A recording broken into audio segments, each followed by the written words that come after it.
You know what I did this weekend? I cleaned out my garage. What I did is I took everything from the walls, from the shelves, I put it all in the very center.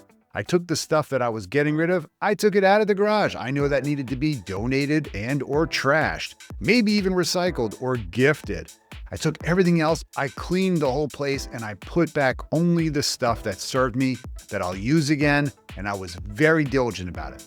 Now think about that from a financial planning standpoint. There's very seldom times when we put all of our financial stuff on the table and decide what serves us, what doesn't fit, what needs to be replaced, and of course, what needs to go.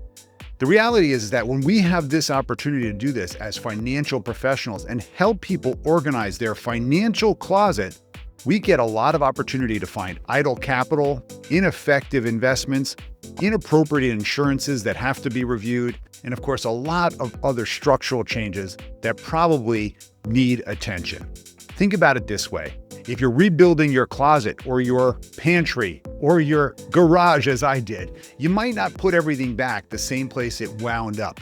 And that's a really important aspect of financial planning, is to make sure that your current inventory matches your current intentions.